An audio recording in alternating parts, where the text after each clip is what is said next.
शिव भजन करने के लिए आए। आपको सीहोर वाले महाराज जी से कोई मतलब नहीं होना चाहिए।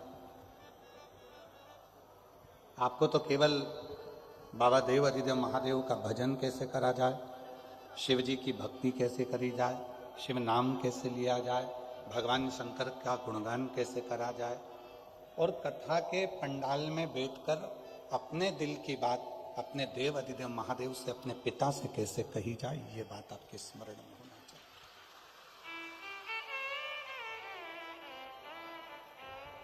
संसार में जन्म लेने वाला जितना भी मनुष्य है, जीव है, जलचर है, थलचर है, वायुचर है, जितने भी मनुष्य संसार में जन्म लेते हैं, ये सब भाग्यशाली होते हैं।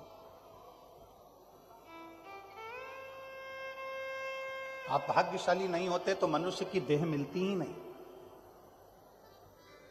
आप भाग्यशाली हैं इसलिए मनुष्य की देह मिली। अगर भाग्यशाली नहीं होते तो कहीं खुजली वाला कुत्ता बन जाते, नाली में पड़े रहने वाला, गटर में रहने वाला सुंगरा बन जाते। यदि भाग्यशाली नहीं होते तो माथे का जू बन जाते और कोई भी निकाल के अंगूठे पर रख के निपटा देता, छिपकली बन जाते, कीट पतंगा बन जाते। भगवान शिव जी को धन्यवाद दिया करो कि हमें भाग्यशाली बनाया, इसलिए हमें मनुष्य का देह देकर पैदा कर। पर भाग्यशाली से भी बड़ा भाग्यशाली होता है, उसको कहते हैं सौभाग्यशाली। आप मनुष्य बनकर पैदा हो गए, भाग्यशाली हो। पर यदि आप शंकर जी के मंदिर में जाकर एक लोटा जल रोज चढ़ा रहे हो तो समझ लेना आप सौभाग्यशाली हो, आप शिव जी के आनंदमय सुख में रहे। ये सौभाग्यशालीता जो भगवान शिव की अविरल भक्ति आपके हृदय में निवास करिए।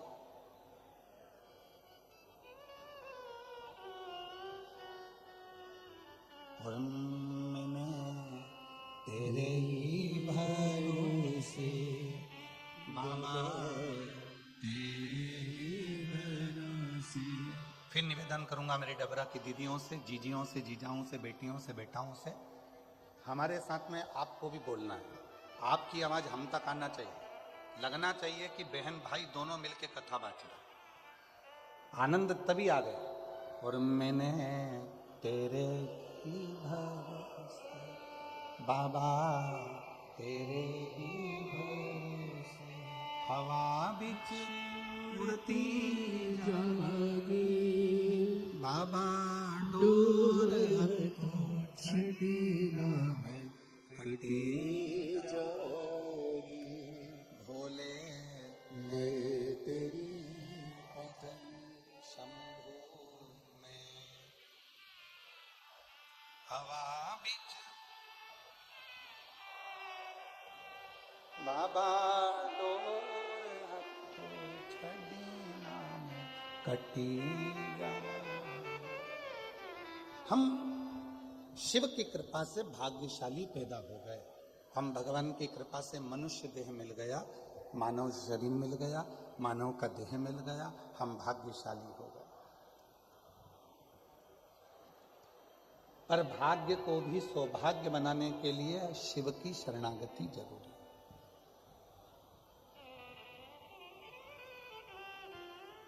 भगवान शंकर की शरणागति जरूरी है। 3 चीजें कही गई।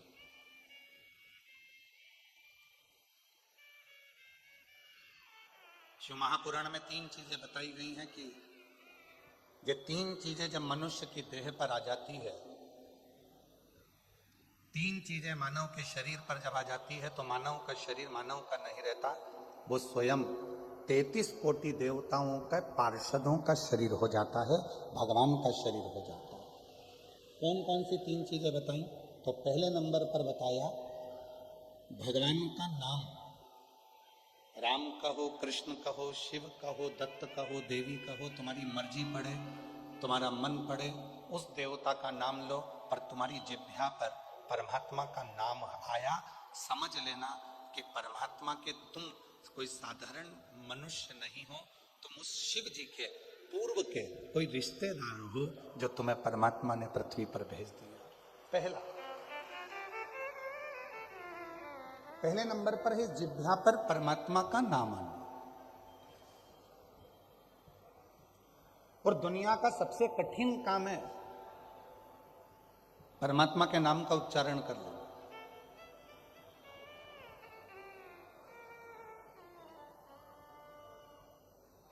आज के जमाने में माला पकड़ना सरल है।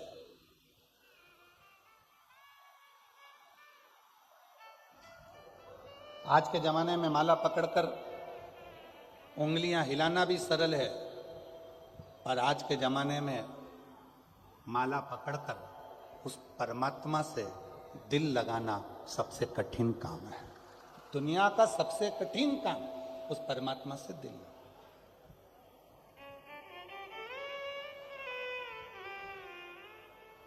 जैसे सबसे महंगा क्या है? जल्दी बोलो, सबसे महंगा क्या है? सोना महंगा, चांदी महंगा, हीरा महंगा, तांबा महंगा, पीतल महंगा, घर महंगा, जमीन महंगी, प्रॉपर्टी महंगी, जायदाद महंगी। दुनिया में सबसे ज्यादा महंगा क्या है? तो शिव महापुराण में भगवान शंकर नंदी से कहते हैं दुनिया में सबसे ज्यादा महंगा है भरोसा। वो दुनिया का सबसे महंगी चीज है, भरोसा।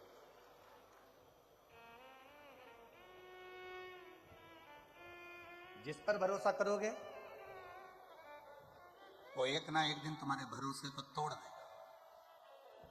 जिस पे तुम्हें विश्वास है, अरे कैसी बात करता है, वो ऐसा कर ही नहीं सकता, नहीं वो तो मैंने खुद हाथ पकड़कर उसको चलना सिखाया, वो कभी मेरे लिए ऐसा बोल ही नहीं सकता।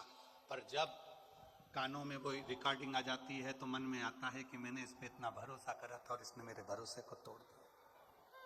सोना सस्ता है, चांदी सस्ती है, तांबा सस्ता है, पीतल सस्ता है, जमीन सस्ती है, जायदाद सस्ती है, रिश्ते सस्ते हैं, पर सबसे ज्यादा महंगा है तो दुनिया में भरोसा महंगा है।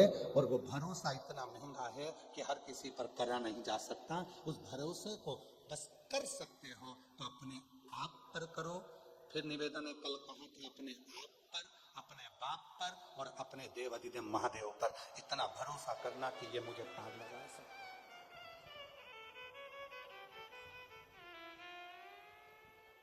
अभी एग्जाम का टाइम है, परीक्षाएं चालू हो गई हैं,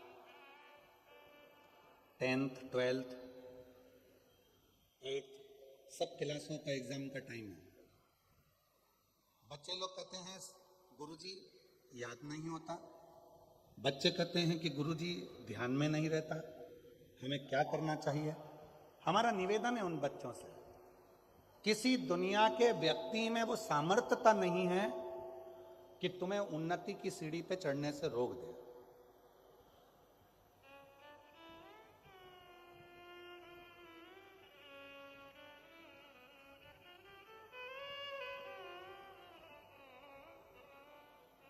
दुनिया के लोग आज के जमाने में बड़े आडंबर में फंस रहे हैं। कोई कहता है उसने मेरी दुकान बंद कर दी, कोई कहता है उसने मेरे ऊपर टोना कर दिया, कोई कहता है उसने मेरे ऊपर ऐसा कर दिया। शिव महापुराण की कथा में भृंगी का चरित्र कहता है, शंकर भगवान भृंगी से कहते हैं, भृंगी सुन, जो शिव के शिवालय तक जाता है, एक लोटा जल जो शिवालय में जाकर समर्पित करता है और उसके चढ़े हुए जल को जो अपने दरवाजे पर लाकर प्रोक्षण करता है, उसके घर पर कभी दुनिया का कोई ना टोना हो सकता है, ना टोटका हो सकता है, ना कोई गलत कार्य हो सकता है। बच्चे कहते हैं गुरुजी याद नहीं रह रहा, बच्चे कहते हैं गुरुजी हमको स्मरण नहीं आता। मेरा उन बच्चों से निवेदन है, एग्जाम का टाइम है, पढ़ाई का टाइम है, अपने मोबाइल को उठाकर साइड में रख दो।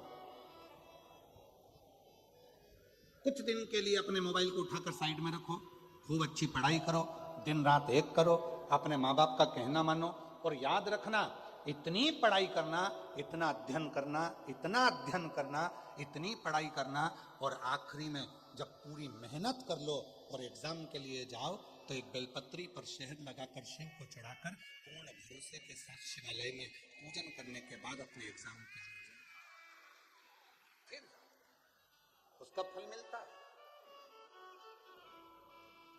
उसका फल प्राप्त होगा। एक पूर्ण भरोसा, पूर्ण विश्वास। ये मत सोचो कि मुझे कुछ नहीं आता है, सब आता है। सब। दुनिया का ऐसा कोई काम नहीं है और दुनिया की ऐसी कोई कुर्सी नहीं है जिस पे तुम नहीं बैठ सकते। दुनिया का कोई ऐसा सिंहासन नहीं है जिस सिंहासन पर तुम नहीं बैठ सकते। दुनिया की ऐसी कोई नौकरी नहीं है जिस नौकरी पर तुम नहीं जा सकते। बस तुम्हें अपना भरोसा, अपना विश्वास, अपनी ताकत और अपना परिश्रम, अपनी मेहनत पर पूर्ण भरोसा होना चाहिए, अपने आप पर, अपने आप। एक सुंदर चरित्र है शिव पुराण का। मंथन हुआ, उस मंथन में सबसे पहले निकला विष।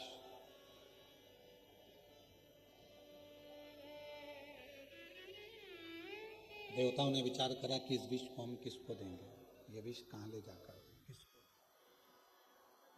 ये विष निकला है, इस विष को हम किसको दें, इस विष को हम किसको ले जाकर दें। अब देवता विचार करने लगे, अगर ये विष हम किसी को देंगे वो पिएगा मर जाएगा, तो ये विष हम दें तो दे किसको दें, किसको प्रदान करें, किसको दिया जाए।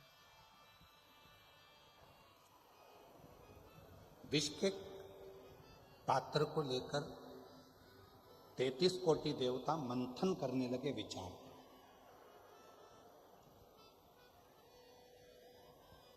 ये विष दें किसको।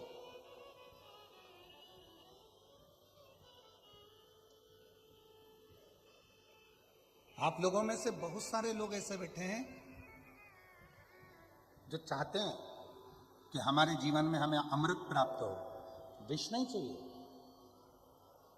कौन ऐसा व्यक्ति होगा जो जिंदगी में परमात्मा के दरवाजे पर जाकर भगवान देवाधिदेव महादेव से कहता होगा कि मुझे दुख दे दो, मुझे तकलीफ दे दो, मुझे कष्ट दे दो।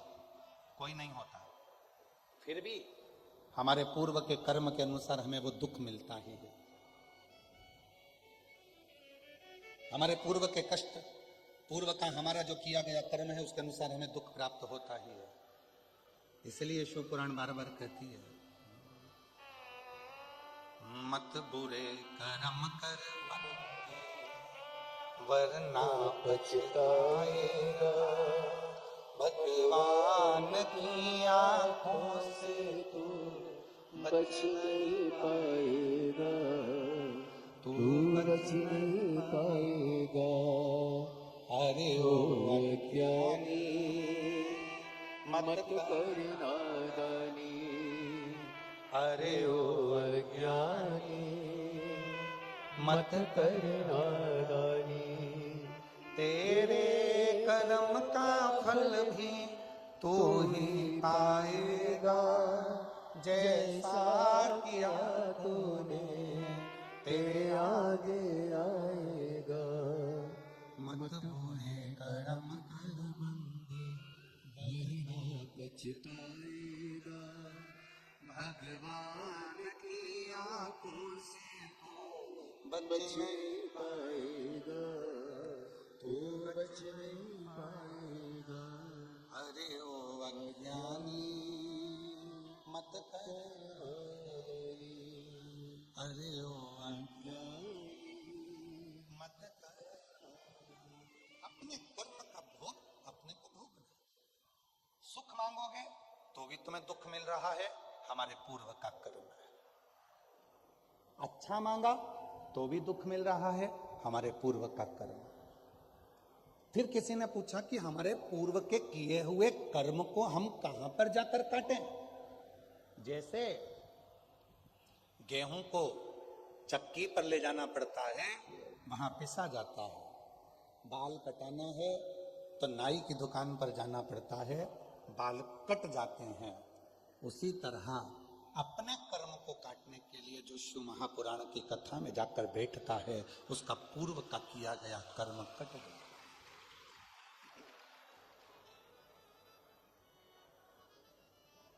जो हमने पूर्व में करा, क्या बेकार कर्म करा था, कैसा कर्म करा था, वो शिव पुराण की कथा में जब हम जाकर बैठते हैं तो हमने भगवान शिव की भक्ति करना प्रारंभ करी और वो हमारा कर्म कट गया। क्यों? शिव पुराण के पंडाल में आने वालों को 3 महीने के अंदर बाबा देवाधिदेव महादेव ऐसा क्या दे देता है कई लोग कहते हैं ये तो बहुत ऐसी वो वैसा, ये ऐसा वो वैसा, पर वो शिव महापुराण की कथा में जाकर पंडाल में जाकर बैठ गया, उसने पूर्व में कैसा भी कर्म करा होगा, उसका किया हुआ कर्म धीरे धीरे 3 दिवसीय शिव पुराण में, 5 दिवसीय शिव पुराण में, 7 दिवसीय शिव पुराण में उसका किया गया पूर्व का कर्म धीरे धीरे धीरे धीरे कटता चलेगा। कटता। एक पत्र आया है,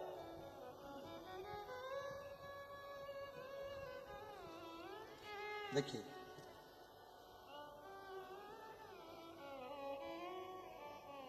मेरा नाम संगीता, मेरे पति का नाम, मेरा नाम संगीता और मेरे पति का नाम विजय बाथम है।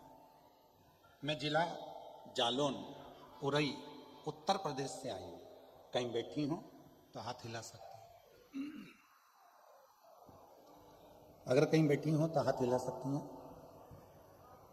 मेरा नाम संगीता और मेरे पति का नाम विजय बाथम है। मैं जिला जालौन, उत्तर प्रदेश से आई हूँ। एक लोटा जल का क्या वर्णन करूं? आप लोग एलईडी पे पत्र पढ़ रहे हो? आप लोग जम के तो बोलो, पढ़ रहे हो ना? एक लोटे जल का क्या वर्णन करूं? कहीं बैठी हो? संगीता विजय बाथम, जिला जालौन और उत्तर प्रदेश से, तो बेलपत्र लेने के लिए आ सकते हैं। एक लोटे जल का मैं क्या वर्णन करूं? सीहोर के रुद्राक्ष का मैं क्या वर्णन करूं? मेरा बेटा 14 साल का है गुरुजी, जो ना चल पाता था ना बोल पाता था, दिमाग से विकलांग था गुरुदेव, ना वो बोलता था ना वो चलता था, दिमाग से भी वो विकलांग था। आज बाबा की कृपा से चलता भी है, बोलता भी है और अपना काम स्वयं कर लेता है। मैं बाबा को धन्यवाद देने के लिए आई हूं, बाबा को प्रणाम करने के लिए। पूर्व का कर्म, शिव महापुराण की कथा में बैठकर जब हम कथा का रसतत्व करते हैं, ग्रहण करते हैं, तो हमारा पुराना कर्म कटते चले जाते, कटते चले जाते। एक पत्र और,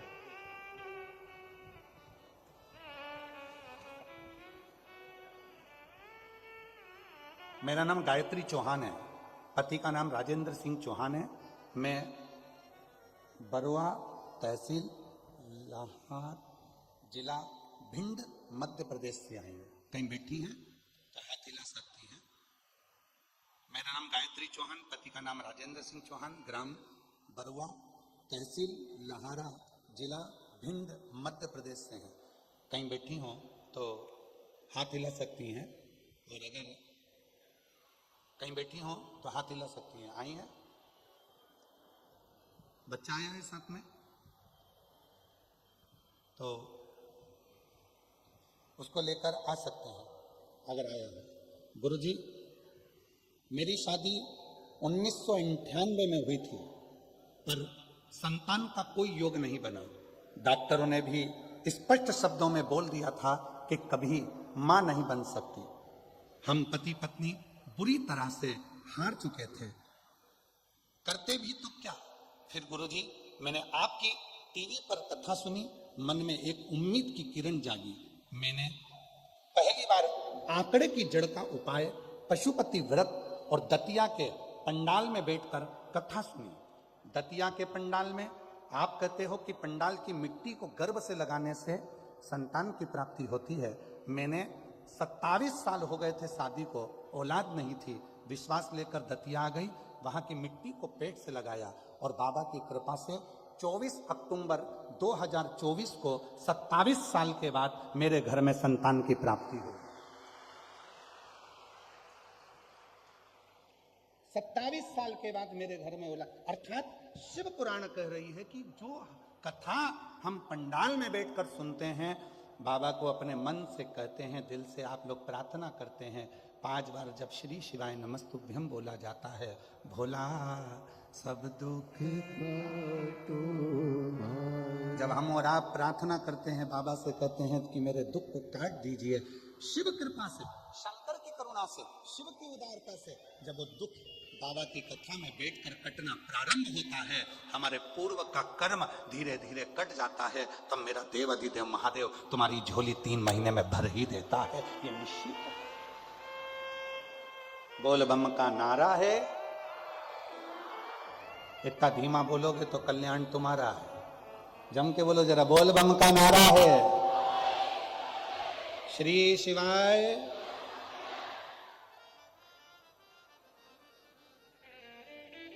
कोई जल्दी बनता है, कोई लेट बनता है, शिव को जल चढ़ाने वाला एक दिन से जरूर बनता है। बनेगा। थोड़ा फाइल मोटी है, थोड़ी फाइल मोटी होती है तो पढ़ने में समय लगता है, धीरे धीरे धीरे धीरे पढ़ेगा। तेरे मंदिर में आना मेरा काम है और मेरी बिगड़ी बनाना तेरा। उसके दरवाजे पर जाते रहो, जाते रहो, एक लोटा जल चढ़ाते रहो। कटेगा, थोड़ा पूर्व का कर्म कटेगा।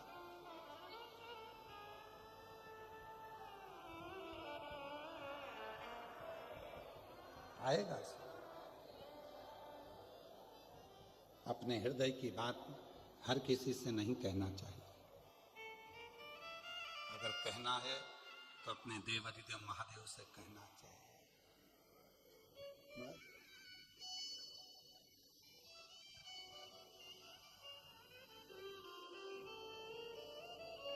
मेरा तो ही तो हमदर्द है, जिसे हर दर्द कहता हो।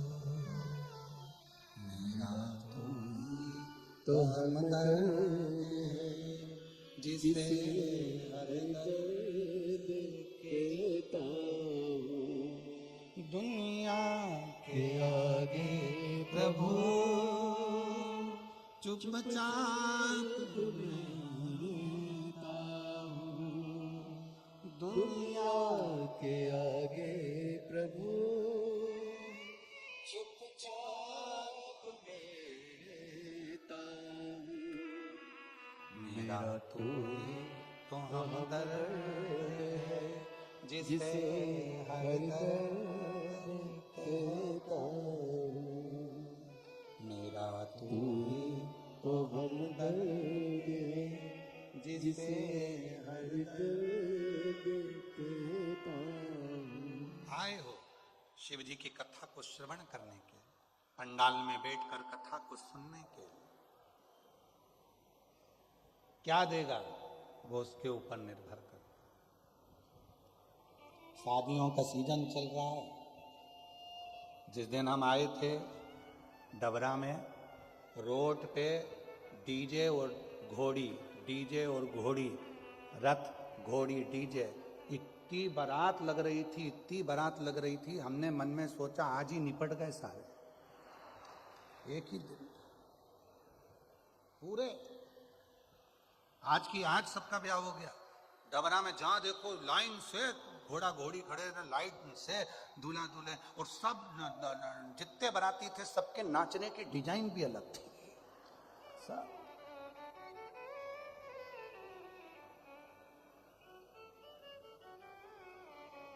सबके डीजे की धुन में गाने भी अलग अलग थे। कोई गाना था चिन चिन चू चिन चिन चू चिन चिन चू, सब। और एक जगह बज रहा था तुझे दूल्हा किन्ने बनाया, सब। और कहीं कहीं गाना बज रहा था बहारो फूल बरसा, पहली बार आया है।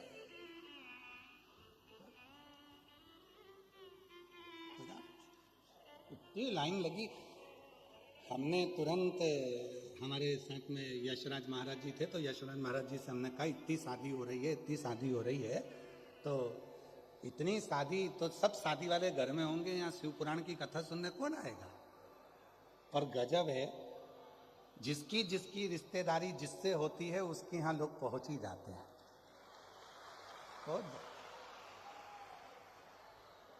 जिनकी शादी में रिश्तेदारी थी वो शादी में चले गए, जिनकी रिश्तेदारी जहां थी वो वहां चले गए, पर आपका संबंध मेरे भोले बाबा से था, इसलिए आप शिव महापुराण की कथा कि आपका संबंध। अब वो शादी में गए तो उनको विदाई में साड़ी मिलेगी, अच्छी मिल गई तो पहन लेगी, बेकार मिल गई तो बहू को दे देगी, और अच्छी मिल गई तो बेटी को दे देगी। और अगर थोड़ी भी साड़ी गड़बड़ मिली तो जब अपने डबरा में भागवत जी होगी तो चढ़ा देगी। सीधी सीधी बात है, भले तुम्हें बुरा लग जाए और जो सही है वो सही है। वहां विदाई में शादी में साड़ी मिलती है, वहां विदाई में मिठाई का डब्बे में 4 खोपरा पाक, 6 मठरी, बोलो बोलो सही है, और 3 बालूशाही धरी हुई मिलती है। शादी में विदाई में साड़ी मिलेगी, कपड़ा मिलेगा, 500 का लिफाफा मिलेगा, मिठाई का डब्बा मिलेगा। पर ये शिव महापुराण की कथा में जो तुम 3 दिन तक बाबा की इस पवित्र आनंदमय शादी में आए हो, यहाँ से ना तुम्हें साड़ी मिलेगी, ना तुम्हें मिठाई का लिफाफा, ना डब्बा मिलेगा, ना तुम्हें पैसे का लिफाफा मिलेगा। बस इतना जरूर मिलेगा कि तेरी जिंदगी के जितने दुख हैं, तेरी जिंदगी के जितने कष्ट हैं, तेरी जिंदगी की जितनी तकलीफ है, मेरा देव अधिदेव महादेव वो सब अपने पास रख लेगा और तुझे खुशी खुशी यहाँ से विदा कर देगा, प्रसन्न चित्त में भेज देगा, यहाँ से सुख देकर देगा।